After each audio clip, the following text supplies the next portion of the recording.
Hi, I'm Joanna, High Priestess of the North Wyldewood Coven in the Temple of the Spiral Path, and I'm happy to welcome you to our Intro to Samhain video. The Temple of the Spiral Path was founded in 1995 by Caitlin Creed and the Shadowfolk Coven. The Temple of the Spiral Path includes the family of covens, Stranger's Gate and North Wyldewood Coven, that practice the Shadowfolk tradition of witchcraft. The major themes of Samhain, at least here in the Northern Hemisphere, really revolve around the themes of death, letting go, harvesting, and reflecting. The first major theme at this time of year is of the last harvest, and that means that whatever is left in the fields, whatever is left that can be gathered, must be gathered at this time, or else it will become unusable or inedible. That applies in our own personal lives, in regards to what we need to keep and what we need to let go of, to cut away at this time. It's also very much a time of remembering the dead and reflecting on death itself.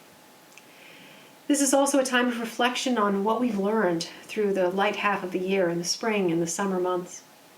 We can also remember and give thanks and give offerings to our remembered dead and to our ancestors, all of whom may be able to walk abroad at this time, as the veil between the worlds is very thin at this time of year.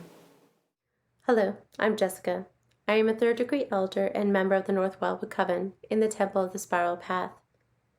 I'd like to tell you about the beginning of winter in Celtic lands, based on what we know.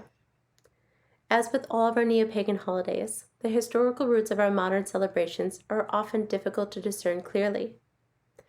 But we do know that the festival known as Samhain was celebrated at least in the 10th century AD. It was a time when local kings and leaders would gather their people for celebration. The harvest of most crops was completed, and raiding and warring was also at an end. So the people gathered together before the harsh winter truly began. Samhain signals the summer's end and announces the coming rule of darkness and fewer daylight hours. For modern Wiccans, it is a time for celebrating the crone aspect of the Wiccan goddess, as well as the Lord of the Hunt. Samhain is the third and last Wiccan harvest festival of the year, the first being Lunasa and the second Mabon. It is a time for culling herds as well as other things. This is the time of transition from the light half of the year to the dark half of the year. Some modern pagans think of Samhain as the pagan New Year, as it is a liminal time, a time between times, the end of summer and beginning of winter. Historical records don't really support the modern idea of October 31st as the Celtic New Year. This theory was proposed by Sir John Rhys at the end of the 19th century and popularized by Sir James Fraser's The Golden Bough. The earliest written Welsh records that list New Year's was January 1st or March 25th, the March date being in keeping with old Roman traditions. However, we do know that Samhain was a very important time of year and was definitely one of the 4 crucial cross-quarter calendar dates. Since at least the Middle Ages, people have felt that Samhain was the time when the powers of the underworld would grow with the dark half of the year. The gates of the underworld were opened and forces would let loose. Non-witches would bar their doors, lock their windows. They would light candles and place them in carved-out pumpkins or other autumn vegetables in order to frighten away evil or to light the way for the spirits from the other side. This is also the time when we begin to cull the herd, where we sort out the breeding stock of livestock, and where some is kept, but most others are slaughtered and preserved for the winter, using salt. Samhain is therefore known as the third harvest or the meat harvest, Lunasa being the first harvest and the harvest of grain, and Mabon being the second harvest, the harvest of fruits and vegetables. On a simpler level, when we think of Samhain, it is a time to prepare for winter's rest, to begin taking a look inward. It is a time when we assess the value of our harvest of the year. Again, we sort out what should remain and what will not survive during the winter. Hi, I'm Denise Crucy, co-high priestess of North Wyldewood Coven in the Temple of the Spiral Path. Among the Nordic and Germanic people, they held a festival at this time called Winter Nights. Generally, this was held during the first full moon after the last of the harvest was brought in, sometime around October and November that we would know. This was similar to the Celts, and it was also a time that animals that were not expected to make it through the winter were butchered and smoked into sausage or different kinds of meats to help during the winter. It was also called elf blessing, Dies blessing, or Frey blessing, especially a time of honoring the ancestral spirits of the land, the Vanir, and the powers of fruitfulness, wisdom, and death. It marks the turning of the year from summer to winter, the turning of our awareness from outside to inside. Among some northern peoples, the ritual was held by the woman of the house, the keeper of the house keys, because it was only closed to family that lived within the homestead. It was a time to celebrate kinship and friendship with both the living family and our earlier forebears. The helpful or willful spirits of the land who had given blessings of fertility and abundance during the harvest were honored. It also marks the beginning of the long, dark winter time at which memory becomes more important than foresight, a time of indoor work, of thought, and craftsmanship. As we've mentioned before, this is a time when the veil between the worlds is very thin, and that means that the spirits of all kinds can walk abroad at this time. That includes the ancestors, the remembered dead. It also includes the fairies and other spirits.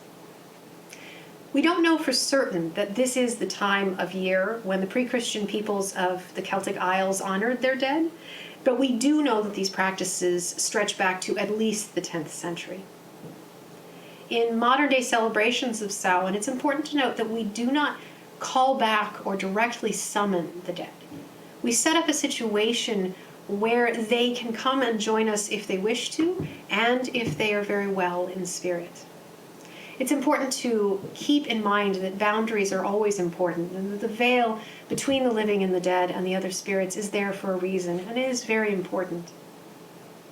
Sharing food with the dead and making offerings to them through food is something that's traditional in many cultures around the world at this time. This can be done by leaving a plate of food out for the dead, or by giving offerings to those who may be less fortunate or in need of food at this time. Samhain is a time of endings, but it's also a time of beginnings, because in many views of death around the world, it is not the end, but simply a part of a longer journey that has many cycles and turnings. Death is not the last thing, but the least thing. And therefore, these times, though they can be frightening and they can be overwhelming, are very important to acknowledge and to face with cheer as well as with love. And as with all things, it's really important to make sure that you are gentle with yourself and that you are keeping healthy boundaries and good spiritual hygiene as you're practicing all of these beautiful traditions at Samhain. Here are 4 deities that you can honor at this time at Samhain. Celtic. Caradwyn. She is the crone aspect, and she is the one who has the cauldron of life, death, and rebirth, which also provides inspiration. Cernunnos, the lord of the Wyldewood, where deep mysteries and magic and wisdom can be gained. For the Norse and Germanic tribes, there was Odin, master of the runes and divination. He also spoke with the dead to gain wisdom and knowledge. He learned this skill from the goddess Freya, the goddess of magic, spay, and death. She contacts the dead, spirits of the land, and brings forth abundance and wealth. Samhain is traditionally a time for divination. It is because at this time of the year, the veil between the world is at its thinnest. Samhain is used as a time for divination and magic. We might use tools for scrying, such as magic mirrors or bowls.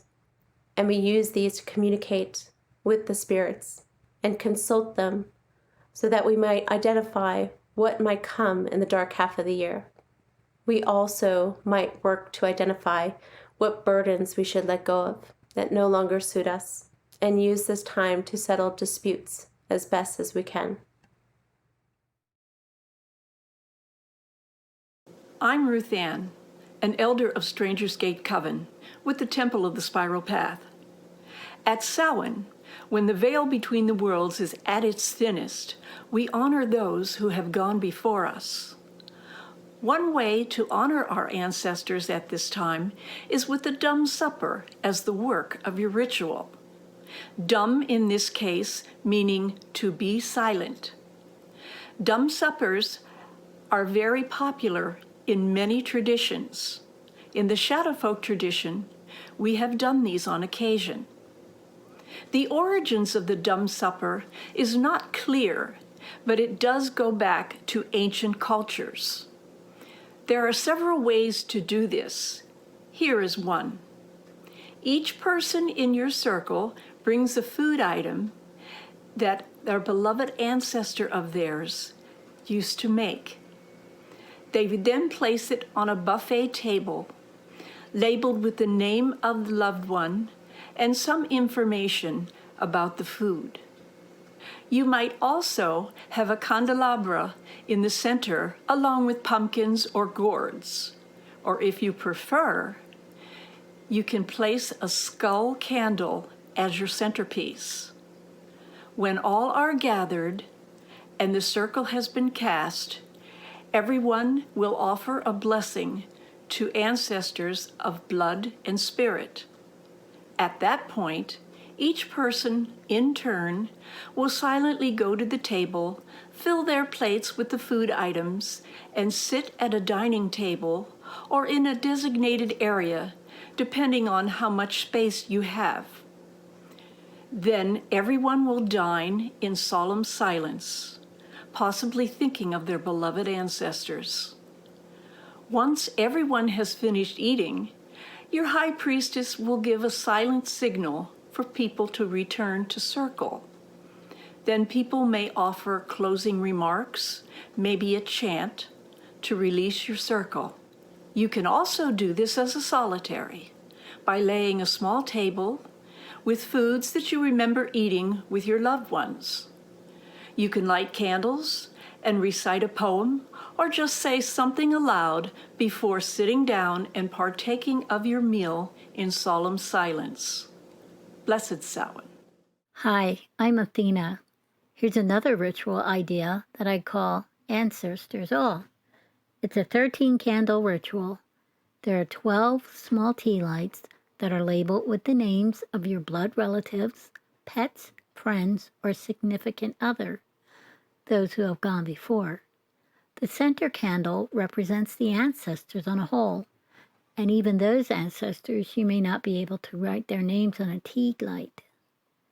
Once all the candles are named and lit, say a little prayer in their honor. As Samhain is an auspicious time, divination is a key tool that many a witch use. And Samhain is a perfect time in which you can receive messages from the spirit world. You could do some fire scrying with a bonfire or a candle. And you can speak into the fire, focus on the flames, and receive images or messages. What do you hear? Samhain also represents the new year for witches. And what better way to get a glimpse into the future by pulling a rune? Or you can use tarot cards for clarification. You could pull a card. You could even do a 12-card reading for the year. The pendulum energy is also great, and it gives you an immediate answer. It's a great divination tool.